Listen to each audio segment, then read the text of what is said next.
Tak habis-habis dengan waran tangkap. Tak habis-habis peminjam nak percaya dengan waran tangkap yang dihantar oleh pemungut hutang secara PDF ni. Saya tak benar-benar tidak faham dan saya sendiri dah banyak menjelaskan pada orang ramai.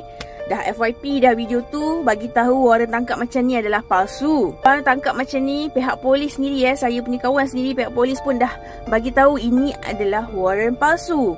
Di mana diorang yang buat sendiri, mana ada format macam ni, format yang ada lambang polis connected dengan mahkamah. Anda peminjam, tolonglah janganlah sewenang-wenangnya panik, sewenang-wenangnya ketakutan semata-mata menerima waran tangkap palsu ini. Dan tolong, saya dah bagi banyak awareness, okey. Setiap hutang tu wajib dibayar. Tolonglah, sampai bila anda nak terima waran-waran tangkap palsu macam ni? Sampai anda pun dah tak boleh nak menjalani kehidupan dengan tenang. Sampai bila? Cuba fikirkan sampai bila anda nak berhutang macam ni, diganggu pihak ketiga untuk menuntut hutang tersebut. So saya nak nasihat kepada orang ramai, kena cari, kena usaha. Okay, kena usaha cari pendapatan lebih.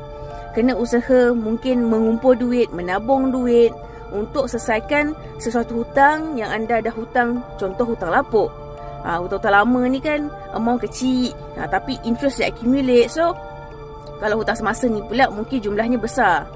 Untuk hutang semasa mungkin boleh bincang bayar balik bulanan. Tapi hutang-hutang lama ni dah lama, dah belas-belas tahun, dah puluh tahun, dah bertahun-tahun ni, anda dah kena move dah. Anda dah kena move on, dah kena gerak, dah kena menjalani kehidupan bebas hutang.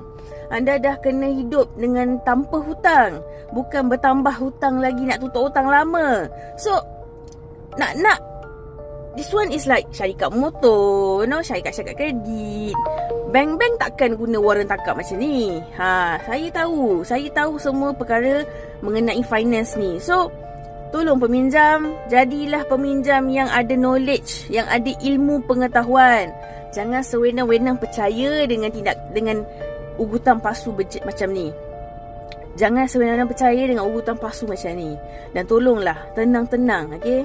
Anda kena letak mentaliti anda, aku nak selesaikan hutang aku. Aku nak menabung, aku nak cari duit lebih. Kumpul. That time, cari NGO 4PM. Kita dapatkan khidmat nasihat terbaik untuk selesaikan masalah anda, dapatkan diskaun. Dapatkan letter offer, bayar, dapat release letter, tutup akaun terus, selesai. Dah tak ada dah tuntutan, barulah bersih nama dari si Chris dan si Tos. So video ni padat ni, A to Z nasihat macam-macam saya bagi tahu dalam video ni. Tolong sharekan video ni pada semua ramai, tak susah pun.